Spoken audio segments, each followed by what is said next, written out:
I'm a billionaire. I wonder if enough people still know who Ross Perot is. Yeah, nobody even knows who Ross Perot is. Here's the thing. Can I finish? Can I finish? America is one messed up jizzbang. What a glorious time that was. Ross Perot, you had Al Gore, you had Clinton. Oh, man. Bill Clinton was the ultimate. George Bush. Yeah, that's So like many the gold good mine ones. of impressions right there. Yep. Dana Carvey made his nut on that. A lockbox, and we're all going to sit here and solve our problems. All right, I think that's we could do that all day. Yeah. Hello, this is Can I finish? This is Between the Streams. It is our weekly entertainment show where we talk about movies and television and everything going on with the world of that. And we have tons of stuff to get to today. We're going to be talking about we've got comic book movies galore that we're going to be covering. Galore. I'm throwing in the $100 word there. Is galore, I guess? I don't know. Yeah. We're going to talk about that. We've got It news. We've got Stranger Things news. We're going to do a weekend box office preview, and we're doing it all live on Facebook and YouTube, as well as being an audio podcast. I'm Greg Nibbler. I'm Ryan Juanita. And what we're talking about first. here... But first... Can I finish? Can I finish? Right here at the top of the show, we were talking about how Melissa McCarthy is going to be hosting SNL this weekend. And, of course, we all know her Sean Spicer impersonation, which I don't care which side of the aisle you're on or what your politics are. It's funny. It is a funny impression. She has been roving around the streets of New York, as many have seen, with her Sean Spicer outfit, just on a moving podium. Yes. I think they put it on a Segway. On her moving podium. Right now, this is what she was doing earlier today, riding through traffic, clearly filming something for this weekend. Oh, and man. It's lovely. just hilarious. But we're talking about it, like who did, and we're going to get into our topics for today, but who do you think has ever done the best impression? It's a hard thing It's to impossible, answer. really, but... It's more, I guess, maybe your favorite. Or who's the best at impressions on the show, maybe, too? That's another one we could go on. That wasn't the question on Facebook, but there's so many ways you could come at this. Yeah, I mean... Daryl Hammond was, Daryl Hammond was a vet. amazing. He did everybody. Yeah. He was amazing. Especially as Clinton. Like, he did Clinton his for Clinton years. was big, but he would just roll around. And we were talking about... As Sean Connery. And I was doing the Ross Perot from Dana Carvey, who on certain episodes he would do both Bush and Ross Perot on the same episode. Yeah, Dana Carvey, absolutely amazing. On the same sketch, I mean. So they just split would it just and like mirror it, have them doing both. Daryl Hammond. Somebody mentioned, I put this on Twitter earlier, Tina Fey as Sarah Palin. That was a pretty damn good impression. That was just a lock. She just had to put on the glasses and do the hair. That was pretty good. Norm Macdonald's Bob Dole was pretty good, too. Oh. I do remember that. And he always spoke in the third person. Yeah. Bob Dole doesn't like it. And I'll tell you, Bob Dole's running for president. Bob Dole's not happy about this run. Yeah, I mean, there's just been so many good ones throughout the years that have gone through. I mean, I still like Jay Farrow. I think Jay Farrow, he's more newer, a more recent cast member. Yeah, but he was amazing. You were looking up his Denzel Washington. Oh, his Denzel Washington will make me laugh every time I watch it. Yep. I'm not even going to attempt. Eddie Murphy is amazing. Eddie Murphy and Stephen A. Smith. His Stephen A. Smith impression, if you know that, is incredible. There's just so many good ones. Stephen A. Smith is like an impression of himself, isn't he? It really is. He is just ridiculous. Yeah, pretty much. But it's a fun thing to think about, just kind of going down memory lane of all the different people that have done amazing character impressions on SNL, and just kind of seeing what other people think. So go ahead and drop yours in there if you're watching live on YouTube or Facebook. Let us know what your favorite one is of all time, or who you think is the best, because it's pretty varied. I saw somebody else post John Belushi as Joe Cocker, even going way back. Oh then. Man. Which that one, good. I mean, obviously that was before my time, but I've certainly seen the shows and or seen the replays of it, and that was pretty great too. So let us know what you think. As we're going through here, maybe we should hop in and talk a little bit about the weekend box office. Yes. Get to the weekend box office, which this is something we do every week, where we give you a preview of what's coming out this week. A little bit slimmer pickings. Better stuff to get to with Blade Runner, which we're going to talk about in a minute. But to cover what is out this weekend, if you want to go see a new movie, there is the lead, I suppose, is King Arthur. Yeah, King Arthur and the Legend of the Sword. Yes, which I don't think anybody really quite realized this movie was coming out. The lamest title. I mean, we realized it. Yeah. I mean, I guess I knew. I just kind of tried to pretend I didn't know. So it's a Guy Ritchie movie, which I am a fan of Guy Ritchie. I mean, I like Snatched, Lock, Stock, and Two Smoking Barrels. Yeah, but this is his take on King Arthur, the classic King Arthur tale. And the one thing I was thinking is, King Arthur really hasn't been done enough, and so we really needed another retelling of this story. I've only seen like 20 of them yet. Just not enough of King Arthur. So it was about time. Yeah. Yeah, I don't know. This movie just looks like he went, as we were saying earlier, he went to Guy Ritchie on it, and he doesn't have to do that. He is perfectly capable of making Good a on regular his movie. own. He Yeah. made the movie The Man from U.N.C.L.E., which is a great spy film. It's very stylish, and it doesn't have all those quick take, crazy camera angles like flashing around Guy Ritchie things that you know. But this one, to me, King Arthur looks like a mix between 300 and Lock, Stock, and Two Smoking Barrels with a little bit of Sherlock thrown in there. It really with does. The Jude Law playing Merlin. I think it just kind of turned into a mess. Yeah, it does look like a mess. I mean, the cast is good. Eric Bana, like you said, Jude Law, Jimon Hansu, Charlie Hunnam is playing that. So sitting right now at 25% on Rotten Tomatoes, so we're not recommending this one. Sam says it on Facebook, you don't say. Yeah, it's a giant mess, but that is what's out this weekend. And we wanted to cover just kind of the bigger ones that are coming out, and then we're going to get into talking about Blade Runner and Alien Covenant and a bunch of other things. But for this weekend, the other big movie, at least as far as big stars that are in it, is Snatched. Not the Guy Ritchie Snatch, but Snatched. This is starring Amy Schumer and Goldie Hawn. So, Amy Schumer makes a ton of movies right now. Well, yeah, I mean, she made Trainwreck, and that was kind of a surprise hit. Came out of nowhere. Right. It made a lot of money. People really liked it. It did pretty well with the reviews. Yeah. This one, not so much. They say the reviews are not coming in so good. They say she and Goldie Hawn do a good job with it, but that the script is terrible. So that seems to be the general consensus on that one. It's Amy Schumer, Goldie Hawn, Joan Cusack, Ike Barinholtz, who is also in everything right now. Right. Like, you can see him in all kinds of stuff. He may not be a name but you'll recognize him. Be like, oh, that guy. And Wanda Sykes is in it as well. I mean, one thing I will say about this is you can never trust comedies and horror on the reviews. I don't feel like. I mean, especially on Rotten Tomatoes where it's aggregate reviews. Yeah. You'll have a horror movie that gets a 60 on there or lower, and it could be awesome. It's hard to judge horror and comedy more objectively, I think. Right. So I feel like you can always take that with a grain of salt. To some person, it might be hilarious, and to another person, it might be terrible. Yeah. So there's always that. I mean, I can't even imagine what Step Brothers would get on there, but that's still one of the funniest movies. Step Brothers is ever. fantastic. Absolutely. Yeah. So you can't judge it by that, but so far this doesn't look another fantastic. Impression. Will Ferrell's George Bush too. Yeah. That's another great impression. Of course. So Snatched is coming out. Going back, talking about what we have coming out on YouTube. Joe says, "Man, I really wanted to see King Arthur 2. Too bad it's getting bad reviews." So, yeah. I mean, I think it's. You can see King Arthur. Just watch one of the other movies they've already made. There's like 12 of them.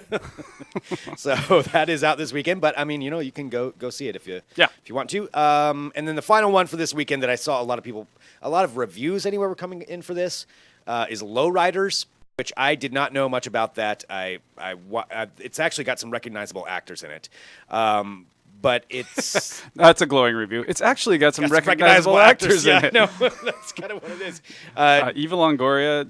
Eva Longoria, Theo Rossi. She's in it a little bit. As far as the trailer goes, not a whole lot. It sounds like she Theo probably Rossi produced it. is a bigger name. And Damian Beecher, you would recognize him. He's in Weeds. He's done a lot of movies.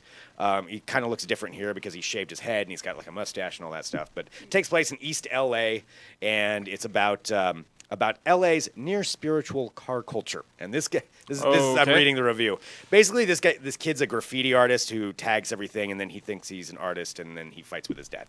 Okay. That's my summation of the trailer. All right. And then Theo Rossi's like the black sheep of the family. There you go. There you go. Lowriders. If you're into cars and lowriders specifically, then this might be the show for you. It is right up your alley. There it is. All right, let's talk about something else that was big that came out this week. Go see Guardians of the Galaxy 2. Go see Guardians of the Galaxy 2, as he said. See that instead. And let's get on to talking about some of the trailers that actually came out this week. And one of the first ones earlier in the week was Blade Runner 2049. And this new trailer it looks incredible. It's pretty shocking how good this movie actually looks at this point to me. The cast is incredible. It's shades of the old one. We were saying it sort of looks... There's a vibe on there, like some of the moments of Neverending Story, which I feel like they were really kind of channeling. There's a scene with two... huge statues facing each other that reminds me of the one of the obstacles he has to go through. Yeah, you were saying Neverending Story. That is a good reference. All the yellow. It's got this really interesting fantasy vibe, and of course it's channeling the original. It is, and we know that Harrison Ford's back and all that stuff. We're wondering if we're going to get any answers on whether or not Ford's character Deckard was or was not a replicant. There appears in this trailer to be some sort of truth that Gosling's character, Officer K, is finding out that may help humanity. And, for those who don't know what a Blade Runner is, he's basically tasked. He's a police force. They're a police force tasked with tracking down replicants, who are these extremely realistic androids that are that they use to as a workforce. Off planet. And that's what even Jared Leto at the beginning is talking about, how all great civilizations have been built on the backs of a disposable workforce. Yeah. It's a great line. It really is. The script seems great. Leto seems great in it. He seems to be some sort of replicant, or maybe even like. Hard to say. Yeah, you don't know what he is, but he does make replicants. It's there's just the more we see of this, and it's Denis Villeneuve, whatever it is. However you say it. He's making some of the best films that come out right now. Yeah, definitely. I'm excited about this, and I like the original Blade Runner. I like the book because it's actually another one kind of based on a Philip K. Dick book. Do Androids Dream of Electric Sheep? Right. But this looks so good. I am genuinely very excited about this. And I think one of the things, I was talking to Bill, who works here, and he was commenting on the cinematography and just the lighting. It's and beautiful. The color. It really is. It just looks like a beautiful film.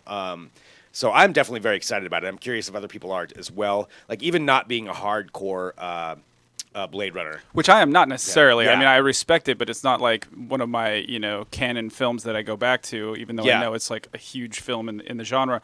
Robin Wright looks like she's going to be really interesting in it. And of course, the whole Blade Runner thing does go into these greater thoughts about what makes humans human, what makes consciousness, and all these things, or even classes in society. So there's a lot of undercurrent themes happening. It's kind of like Westworld is doing too. Yes, and it's absolutely. very timely to have something about AI and artificial intelligence and just questioning what that is. I mean, it was the right time for it. It's the right director. I have a feeling this is going to be a really great movie. I think so too. Yeah, it's cool to see. Blade Runner 2049, finding out more about that. And speaking of Ridley Scott. Yes, and we're going to get to that. I wanted to ask a question of you really quick. Yes. Since you have seen Guardians of the Galaxy 2, should someone see Guardians of the Galaxy 1 first before they... Everybody loves an origin story. I think you should see it because it's just so fun. It's kind of like a second take at the same kind of idea, and you're not going to lose a whole lot, but you might be a little lost on like why these people are such close-knit group. Okay. Whereas like in other superhero films, they all work together, but they may not be so close-knit. Yeah. As the director, and we interviewed the cinematographer, and as he talked about, the second story is really based around them being a family. Yeah. So I feel like you would lose that emotional grounding for lose some of that part of it. but you're not going to lose plot. Okay. You'll be all right with plot, but you'll just lose some of the emotional grounding. Okay. Also, right. just see that movie. It's amazing. It really is a good movie. It's just yeah, really you're not fun. going to be disappointed, I don't think. All right, so there we go. Answering those questions. If you have any more questions, feel free to drop those in there.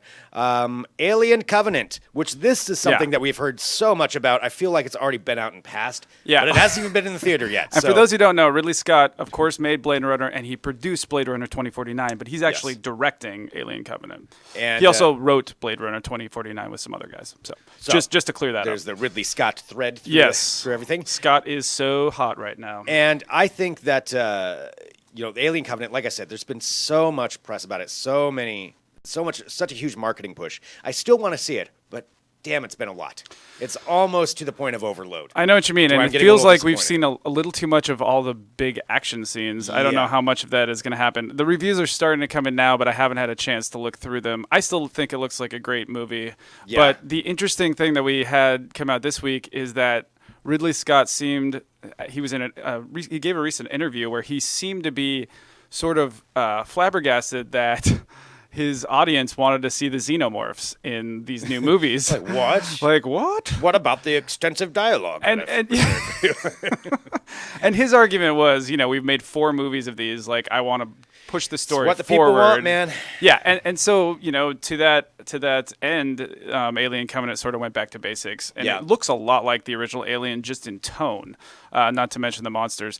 But somebody else brought up in the comments, and I thought this was a really clear and well-made point, is that the things that were wrong with Prometheus weren't necessarily the monsters. It was sort of the holes in the storyline. Mm-hmm. Again, I still like Prometheus because I think it's a powerful cinematic film, and I just think it's just fun to watch. Yeah. But there's really weird things like the cave incident where the two guys that are supposed to be experts are morons in their field. Yeah. And just stuff like that just and the greater story that they were trying to tell just sort of got nebulous. Nobody really knew what it was. There were some Christianity themes, but maybe not. Yeah. That was my problem, but I still really enjoyed Prometheus. Yeah. I think, though, it's true that the larger audience was just like, give us more xenomorphs. So that's what we're getting with Alien Covenant, for better or worse. We'll see if it works out. Yeah. Well, getting some more xenomorphs. It looks really violent, and it looks fun. Yeah.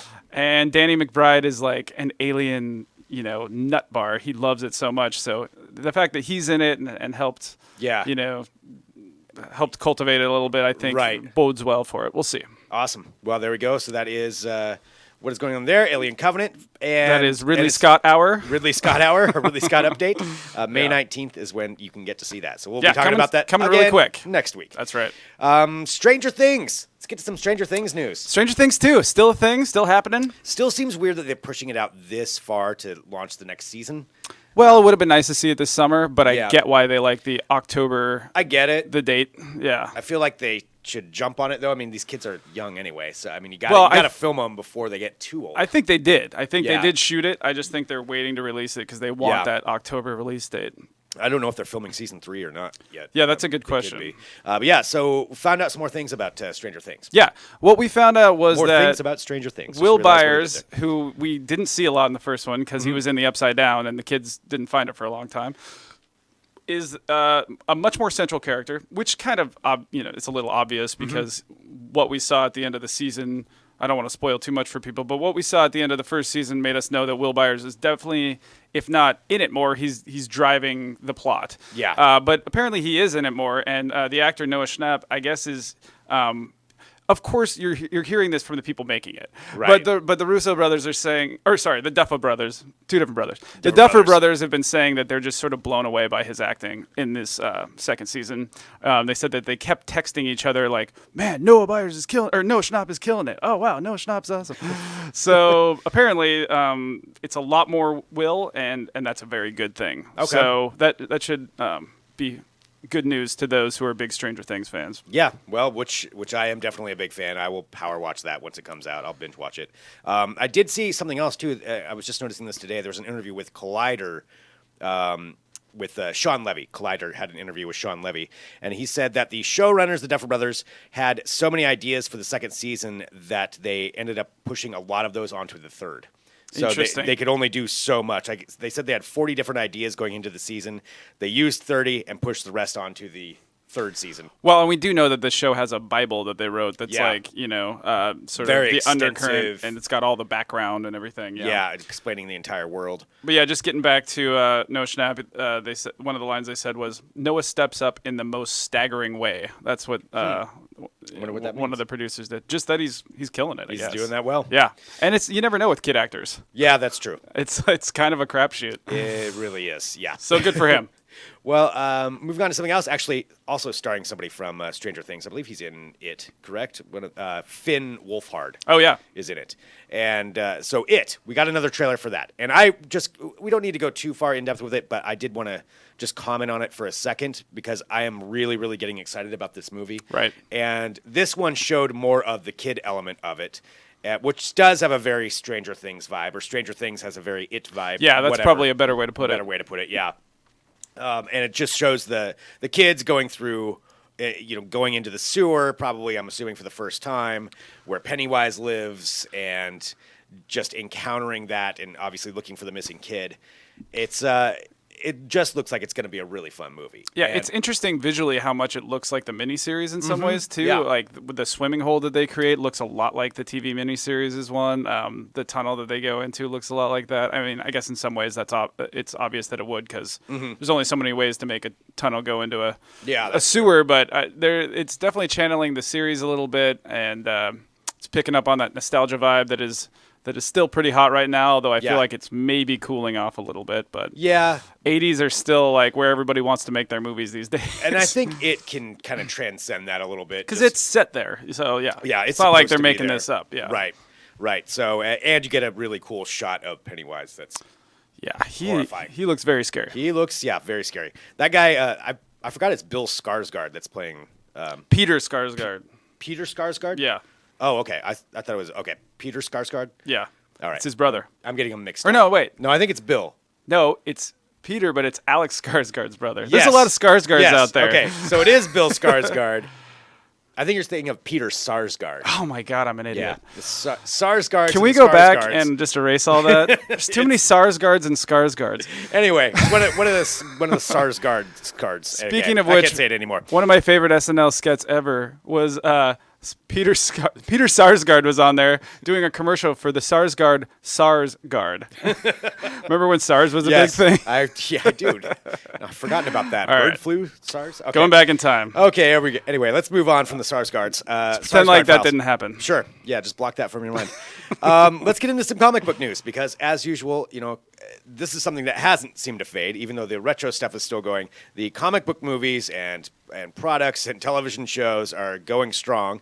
And we have now, this is kind of at least one of the first ones that I've seen quite like this, where Marvel's bringing one of their newer movies into a cartoon series. Yeah, it's an interesting idea. Bringing it from the movie to the cartoon. Not that there hasn't been, Marvel cartoons obviously exist, Right. but this is kind of a different concept. Yeah, I mean, I think the biggest reason to be interested in this is that Donald Glover and his brother are going to be producing it. Yeah, and I'm sorry, we're talking about Deadpool. Deadpool is getting a 10-episode series on FXX, which is going to be animated. FXX. I forgot about the extra X on the end. FXX. It's a weird thing. So Deadpool animated series FXX brought to you by Donald Glover of all people and his brother. Steven. Well, not of all people though, because he created Atlanta, and they did an overall deal with him because he produced it, and it was so good that they're like, okay, how about you make else. TVs for us? Yeah. So I think this was his next project. I don't know how. I don't know how they got it all to work out, but Fox owns the rights to part of the X-Men stuff, so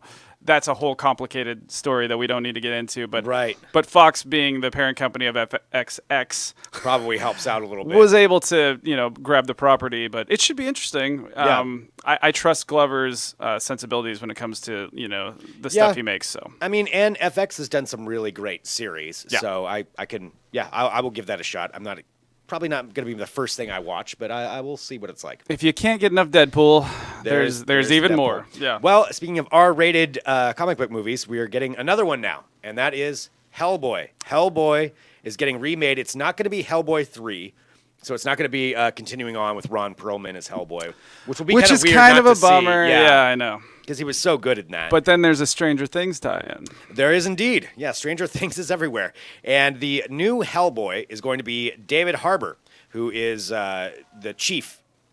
Yeah, I don't know if it's fully confirmed, but that's the rumor mill is saying it's going to be David Harbour. It seems like it's going. Did the studio finally confirm it?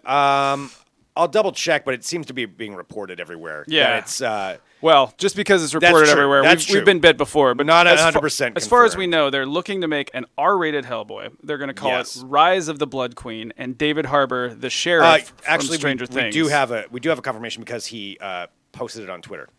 The creator, and that is now a.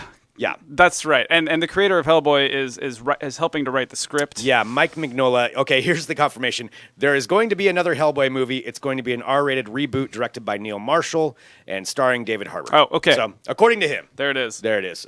That's it. That's what's going to be going on. But either way, it looks interesting. I'm not sure about the non-Ron Perlman just because I'm used to the Ron Perlman. And not having Guillermo del Toro is also...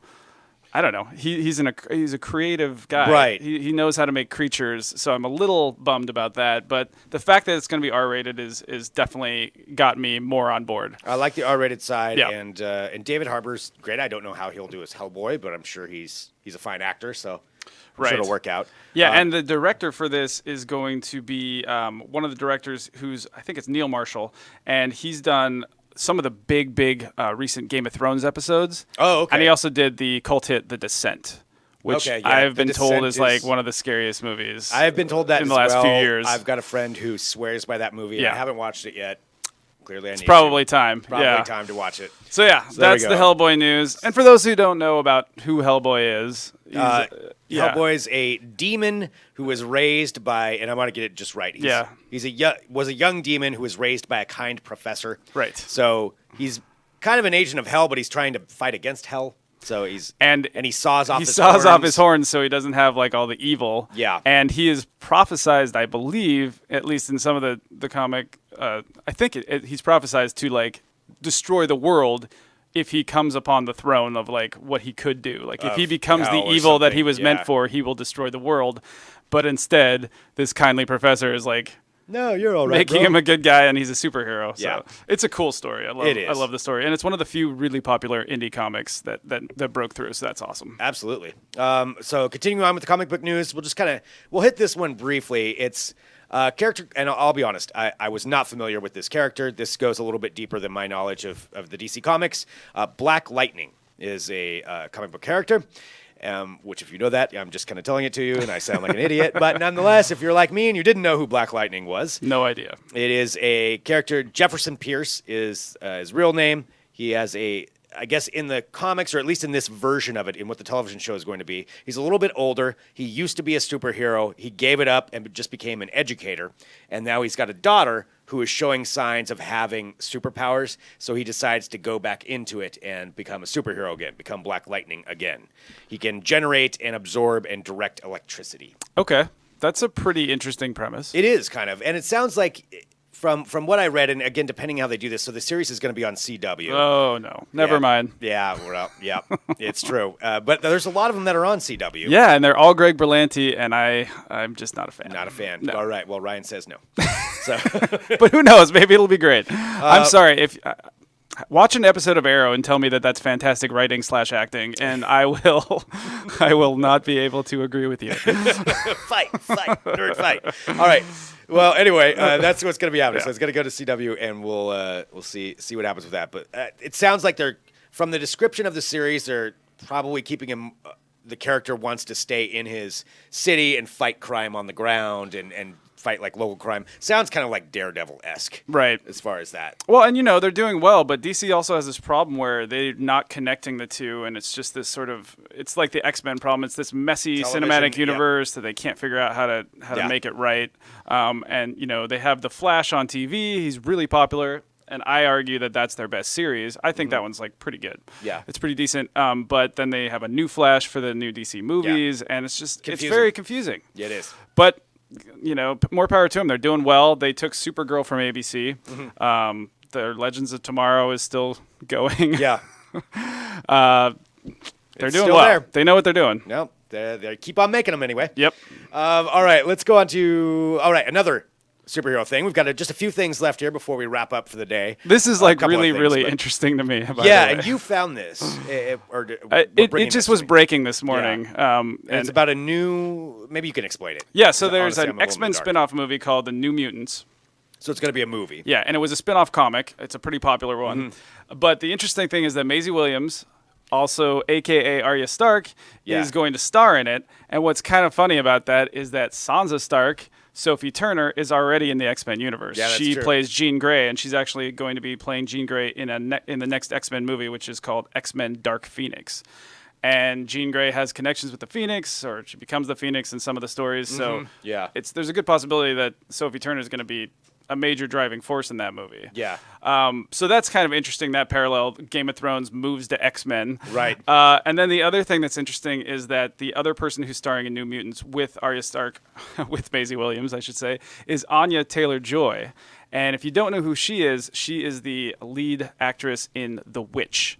Yeah, and I did not know. And if you who haven't she seen was. The Witch, it's one of the most interesting, weird, spine-chilling horror movies that you can see. Right Really? now. Okay, because I've heard mixed reviews on it. It is fantastic. Okay. It's this it's this crazy story of old beliefs and cult and just it'll sort of just shake everything you thought it was going to be. Okay. It gives you So these it's worth watching. twists and turns, and it's dark and it's creepy and it's fun. Okay. All right. I will. If you definitely like watch horror, that. yeah. Quick side note with the horror thing: worst movie ever, The Rings. It is terrible. It is. That's correct. An awful movie. Yes, The- we already knew that, but you've watched we it did. to find I watched out. it. Yeah. Well, I watched about 15 minutes of it, and then I fell Yeah. asleep and woke back up, and it was still terrible. And just to finish that off, Anya Taylor-Joy is going to be playing she's playing Magic, and Maisie Williams is playing. Oh, she's playing Wolfsbane? I didn't realize Maisie Williams is playing Wolfsbane. Yeah, Wolfsbane's an awesome character. Yeah, she can turn into wolves Yeah. and / werewolf type things, Yeah. and then Magic can teleport and do crazy stuff. So, All right. I don't know. New Mutants could be cool. They've got killer actresses starting out, and there's also rumors that James McAvoy is going to be in it, but that's very rumored at this point as Professor X. Peter Dinklage also in the X-Men universe. That's true. Yeah. So all Game the of Thrones, X-Men. Yes. Look at that. All right. Last couple. You know what we need? We need James McAvoy to be in Game of Thrones, and it'll just bring the whole thing all full circle. Wraps up. Let's see. Joe is asking any word on who is directing the new X-Men films. I'm not sure if we have that. We've gotten info. word of that yet. No. Yeah. So I apologize. We don't have that. We'll but update that. Yeah. We'll get this updated. Couple more final things here just before we wrap up. You had a super team. Super team of actors teaming up. Super team. Jackie Chan and Sylvester Stallone. And Rick up. Marshall, who does a lot of our Action reviews, stars. said, I can't believe these two guys have never been in a movie together. It is kind of weird. Yeah, because they've been in a lot of movies. Yes. Yes. Combined, I can't even imagine what their IMDb page is. Just how many movies they've done. They're teaming up in a new movie called Ex-Baghdad, a timely action thriller. It's an $80 million budget, so it's not a huge movie. And they're playing... Wait, let me guess. I haven't even read it. I'm going to guess. Yeah. Stallone is an aging military veteran. Jackie Chan is his cohort from another country, but he's got a strange accent, and Sylvester Stallone doesn't quite understand. It's Rush Hour? Antics. It's Yes, not basically Rush Hour. Well, maybe, but it's described as when a China-run oil refinery is attacked in Mosul, a Chinese private security contractor, Jackie Chan, is called in to extract the workers. And he learns that the attackers are actually trying to steal the fortune, and former Marine, so yeah, pretty much what you said. Okay. Former Marine Stallone He's a former Marine. comes in to help out, Nailed it. Okay, and he's good. going to be like, we got to get this oil out of here. I don't have time for you. What I want to know is, Jackie shenanigans. Chan's like 60 now. Is he still doing his own stunts? I don't know. Because you could really break an ankle quick like that. They are getting old. Shatter a lot of bones. I'm not sure. He used to do all of his own stunts. I'm talking about running down buildings. He's broken his legs like multiple times. Yeah. Yeah, it's pretty good. Yeah. That's the cool thing about Jackie Chan. Well, there we go. Yeah. So we're gonna get the team up. The dream team we've I want always them wanted. both to do their own stunts. That's what I want. We've always wanted it. Now it's happening. Yep, there it is. Stallone and Jackie Chan. And then the two final things. Downton Abbey's getting a movie. Yeah. So, yeah. All right. There was that news. Yeah, Downton I don't Abbey know. getting a movie. I loved that series for a couple seasons, and then I was like, okay, I kind of get the gist. I will admit I have not watched it. Oh, it's really good. Yeah, I've heard it's very It's good. the kind of thing you wouldn't think you would like, and then you do like it. Okay. It's like that. All right. Well, Yeah. getting its own film. Yeah, So- and why not? 5 seasons in a movie, right? Yep, there it is. That's the deal. That's That's the deal. And the final thing, just bringing up again what our initial topic was who do you think has done the best impressions ever on SNL? Right. Which is a really open-ended question. There's no real right answer. No, there is. There is. Yeah, I'll tell you about it later. Ryan will reveal the Yes. correct answer. But it has to do with Melissa McCarthy, who was tooling around New York today on her Sean Spicer podium, driving through traffic for something that they're filming for this weekend, because she is hosting SNL live. Yeah, and which it is so actually live. We coast talked to about coast. these. The last 4 episodes of the season are all going to be live on both coasts. Yep. I think for the first time. Yeah. And they've got killer guests for each one. With the fireworks happening in the political Mm-hmm. world right now, and this happening, it should be a very interesting weekend for those who are SNL fans. I think we can expect some excitement, It's some gonna be hilarity, great. some weirdness. It's going to be great. It should be great. Yeah, and they've been doing really well lately. Actually, the Chris Pine episode last week I watched, and there were some really good moments in that too. And all the YouTube sketches that I end up catching, I'm in tears. The Scarborough thing, the Joe Scarborough sketch. If you haven't seen that, Kate McKinnon is mind blowing McKinnon in that. is amazing. She is. Yeah. And it's the thing that we always talk about, where SNL sucks for a while, and then they all get good. And then they all find other jobs, Kate and then McKinnon's it gonna sucks leave, again. they're all gonna Exactly. leave, yeah, but they're we're gonna- in that nice comfort zone where everything is just like everybody's firing on all cylinders. Take advantage of it. Absolutely. Yeah. I bet this is going to be one of the most one of the highest watched episodes ever. I wouldn't I'm be sure. surprised. Yeah, with Melissa McCarthy. But there you go. That is happening this weekend. So this is Between the Streams, our weekly show. And if you caught us here towards the end, you can always catch us live every Friday at 2 p.m. Pacific time. And subscribe to the audio podcast. Do that. Go to iTunes. Whatever you're doing right now, stop whatever you're doing and go there and subscribe. to the audio podcast. That would be great. Next week's show is all about Peter Sarsgaard. All the Skarsgård connection. It's going to be the Sarsgaard. Sarsgaard, because it's Skars. No, I can't even do it. So, yeah, that'll be next I'm week. so confused. Send us an It's email. Friday. podcast@digitaltrends.com. Let us know what you want to talk about. Let us know if you think, if you disagree with anything we said. Maybe you can educate us on the New Mutants more. Direct us in the right way to go. All of those things. But thanks so much for watching, and we'll be back next week with another episode.